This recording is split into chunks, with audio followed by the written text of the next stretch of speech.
Good evening. Hi, everyone.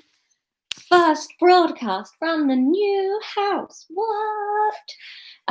So firstly, this won't make much sense if you're watching this on catch up or in the future, but thank you so much for being just so lovely last week. So I was halfway through writing the chapter last week and I got some bad news about the health of a family member, and it's a whole thing I've got to deal with, but I just didn't have the brain power to go back in and try and be creative. It was a bit reeling, but we are now on that, working on it.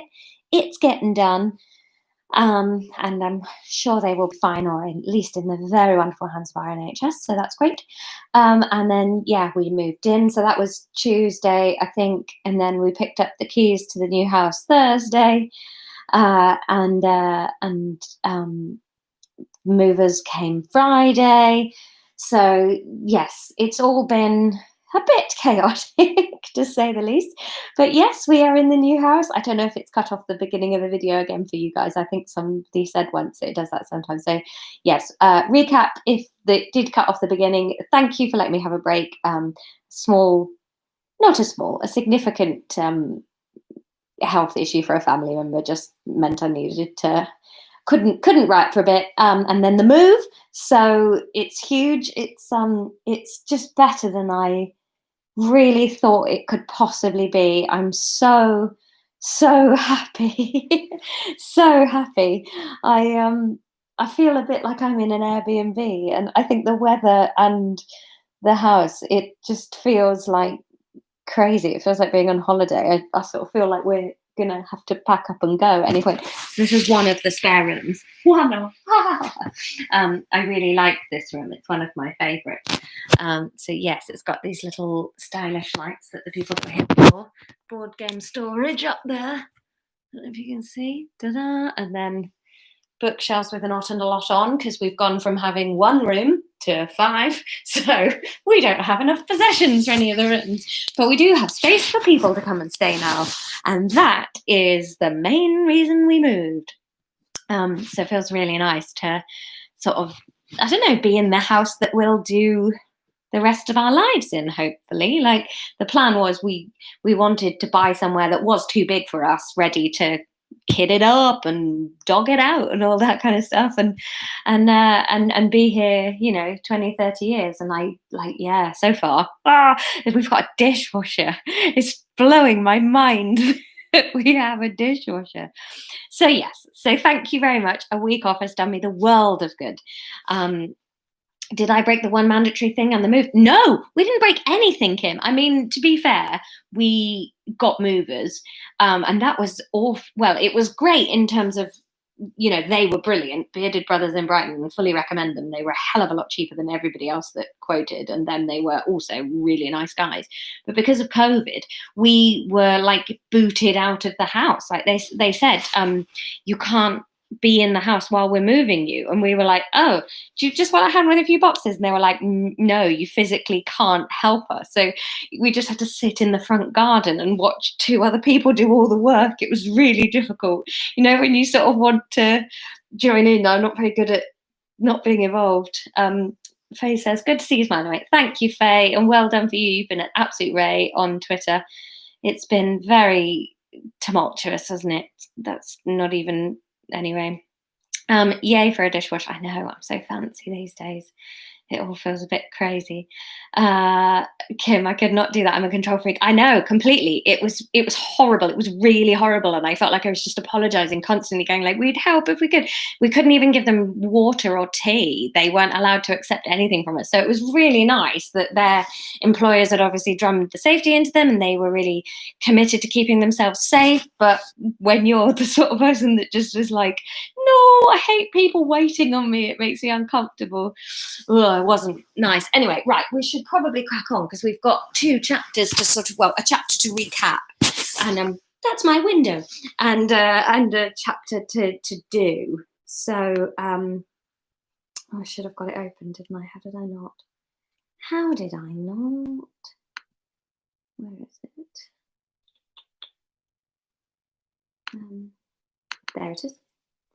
Doop, doop, doop. Except if someone is in the roof space, have to Mm, is my bra up high? Art world, if you think I'm wearing a bra at this point in lockdown, no, I haven't had a bra on for about 3 weeks. My ribs have forgotten what a bra is. We've absolutely given up on bras. It's a cardigan. It used to do up.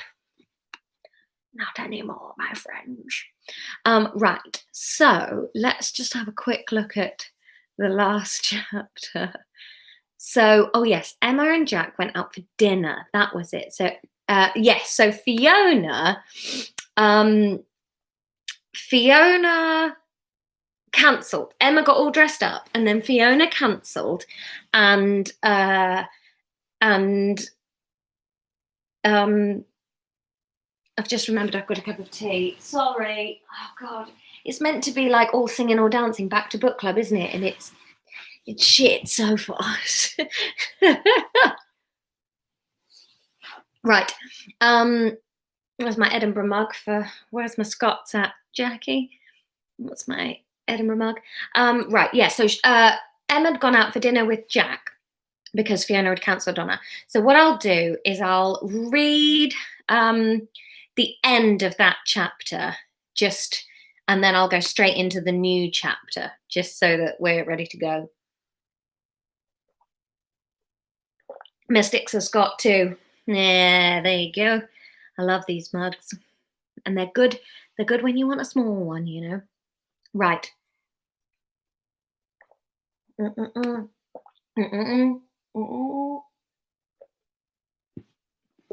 Because the vote. Anyway, right. So they're flirting in the restaurant. He was being really romantic. Emma was deliriously happy and very tipsy by the time they found themselves outside her flat door, having walked home, hands occasionally brushing. She hesitated on the doorstep. "Thank you," she said, suddenly shy, wondering whether he was going to kiss her or whether she should kiss him. This was great. Yeah, it was. Thank you," he said, but he didn't lean in for a kiss. He hooked his little finger against her hand for the briefest of seconds and then let go. Now I'm all burpy because I drank my tea too quickly. Oh, I'm rotten. Thank you for a lovely meal. I'll see you soon. And then he was gone up the stairs. Emma's world tilted. Why hadn't they kissed? So that was like a friend dinner? No, he was into her, wasn't he? The wine was making it too hard to understand things, and she decided that she'd been drunk a few times too often lately. Focus on the good, she told herself, and then went into her flat, pulling out her phone to text Fiona as she did so. So, there you go. That's where we're up to. Oh dear Kim. That's where we left it, and now it's time for the new chapter. I don't want to be told off for this, please. But I think I might be told off. Okay. Here we go. As Emma looked at her phone to check in on Fiona, she saw that there was a text message waiting for her on the lock screen. It was from Theo, and she blinked at it drunkenly. Do his text messages need to be in Irish? Probably, don't they? "Hey gorgeous, how you doing? Great to catch up with you last week. Sorry I've not been around this week. End of the month targets took it out of me. Would have been good to grab another nightcap with you." Winky face. "I guess I'll see you Saturday though. I assume you're going to the ball? XOXO. Emma felt her face breaking up into an enormous grin. Could tonight get any better? He had just been busy with work, of course, duh. The sales guys always got really stroppy around then. She squashed down a memory of Theo dropping a huge pile of folders onto her keyboard as she typed. He'd been stressed and busy and hadn't noticed her hands, probably. That totally explained it. The ball, though. She'd had her work cut out for her. She had her work cut out for her, hastily squashing down more memories of herself, wondering if she ought to just turn up and meet him. But now, here she was just a few weeks later with an actual invite from him. Well, not an invite, an assumption you'll be there because people often go when they've worked there for a long time. That's pretty much the same as an invite. Emma, it isn't. Please sober up before you reply. But her thumbs were clearly drunker than the rest of her because she was hastily tapping out a reply, continually deleting and retyping to correct her spelling mistakes. Emma! A tinny voice was shrieking at her, but she ignored it and hit send. I have to go, she told herself, the little inner head version of herself snootily sticking her nose in the air stubbornly. He said he assumes I'll be there. If I now don't go, then it'll be really obvious I never particularly had any friends there. Or it'll be really obvious you've moved away, got a new job, and don't want to go to a ball with a load of old work colleagues in a city you no longer live in. But I do want to go, and I can go, and he wants me to go. So why wouldn't I go? But you just had such a lovely evening with Jack. Jack. The realization that she was supposed to be having dinner with Jack on Saturday sprung at her from a dusty corner of her mind. Damn, I'm going to have to cancel, she thought bleakly.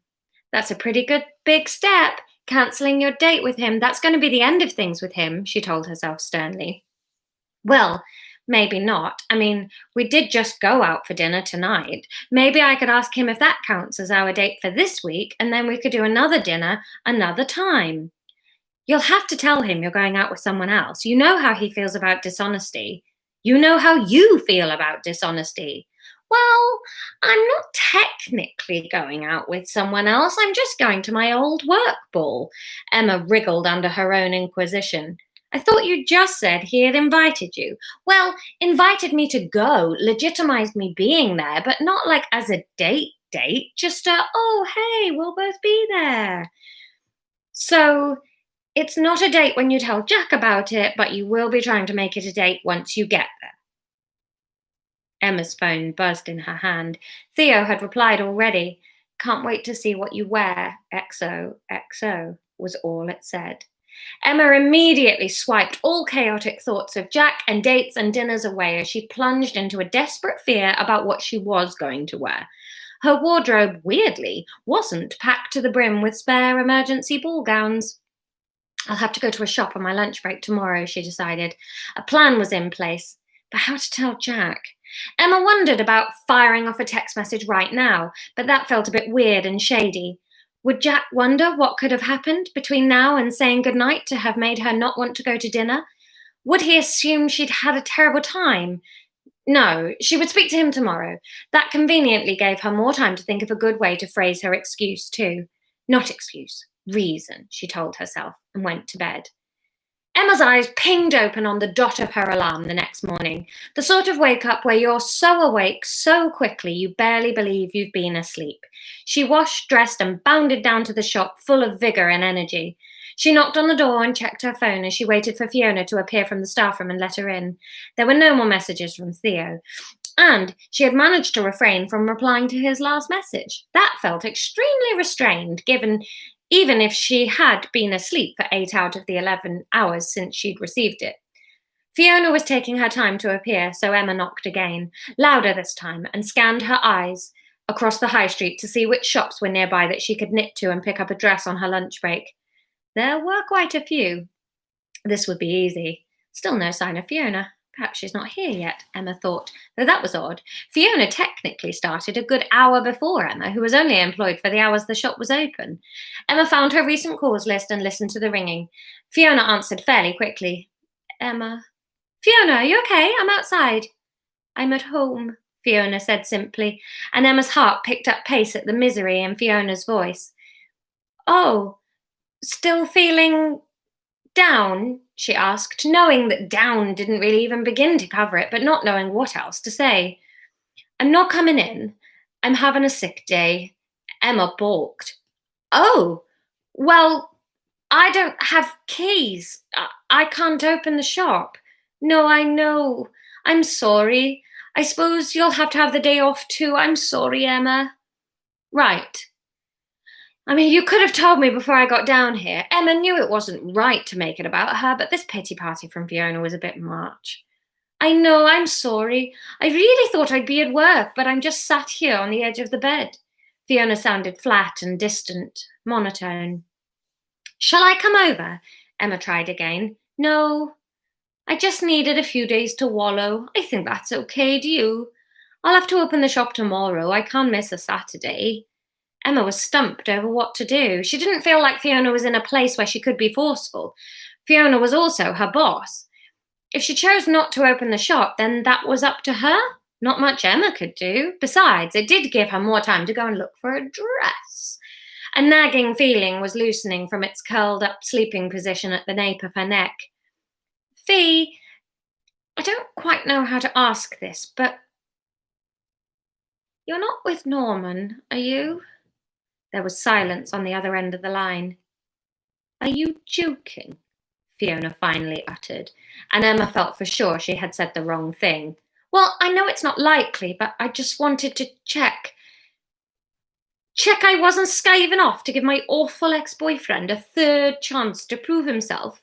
How little do you think of me? Emma swallowed. Fiona was angry, but at least she didn't sound so dull and numbed. Okay, Emma said briskly. Well, be mad at me for asking if you want to, but I needed to ask, so there. Fine, if you're not coming into work, then I'll find something else to do. I'll see you tomorrow. Satisfied that Fiona was in no danger of doing harm to herself, Emma hung up the call and held her head high to cross the road and start dress shopping. As she browsed, she ruminated on how to postpone her dinner with Jack. Postponement was definitely the way to phrase it, and then if things went really well with Theo at the ball, the postponement would just become indefinite. She knew she was playing with fire and she didn't like the way it felt. Jack was so nice and friendly and kind, and she was growing a very stable, delicious emotion towards him. But there was something she couldn't quite give up about the flashiness of Theo. He was shiny, that's what he was. He radiated charisma and easygoing charm. He was something special, and the idea that someone so effortlessly special was interested in her was catnip to Emma. She felt like she would question herself forever if she didn't go.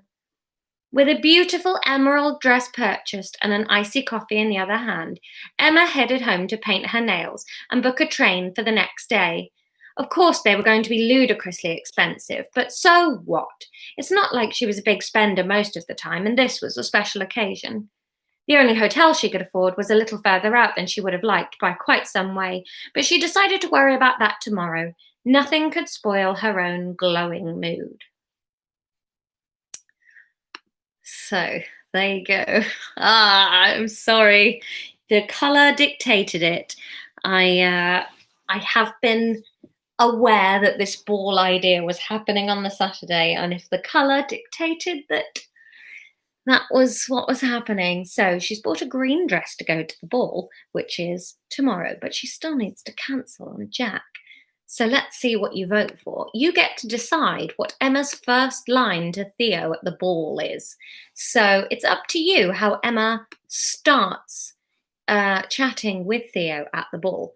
Your choices are, you look lovely, this place is fancy, white wine, please, or can I get you a drink? Those are your 4 choices. What is Emma's first line to Theo at the ball? You look lovely, this place is fancy, white wine, please, or can I get you a drink? There you go.